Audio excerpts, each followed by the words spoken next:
তারপর একটু আগের মতো দাঁড়ান সুন্দর করে একটু হিজি করে দাঁড়ান। আমরা সমস্যা হয়েছে, আমরা ঠিক মতো বেতন পাইতেছি না। আমরা এত কিছু দরকার নাই, আমরা ন্যায্য বেতন যেটা আমরা এটি দরকার। আমরা ন্যায্য বেতন হয়েছে 13,386 টাকা, কাইটটা সিরা 11,000 টাকা দেওয়ার কথা, আমরা 6,500 টাকা।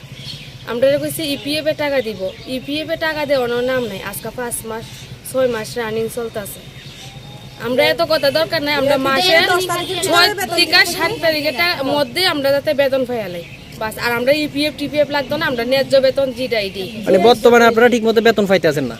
বর্তমানে বেতন ঠিকমতো পাইতে আছি না, এবং যেটা ন্যায্য বেতন দেওয়ার কথা এটার অর্ধেক বেতন দিতে আছেন আমরা। তো এই বিষয়ে কারোরে জানাইছেন না? এই বিষয়ে প্রচুর জানানি আমরা হয়েছে এবং আমরা দরখাস্ত দিয়েছি এমএস স্যার থেকে, সবাই দরখাস্ত দেওয়া হয়েছে। এবং যে আমরা কি জানি বিএমএস এরও আমরা দলের দোষী না, আমরা দলের দোষী না, আমরা কোম্পানির লোকের দোষ। আমরা ঠিক করে টাকা দিতেছে না কোম্পানি এনবিএস। তারা কি কইতাছে?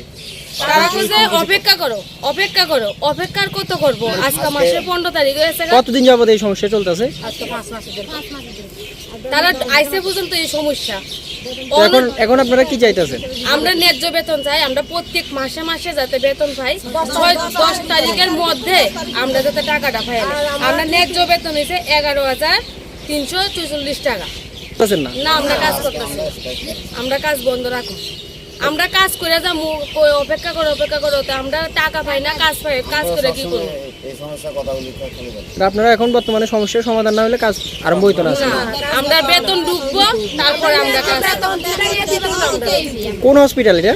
শান্তির বাজার ডিস্ট্রিক্ট হসপিটাল।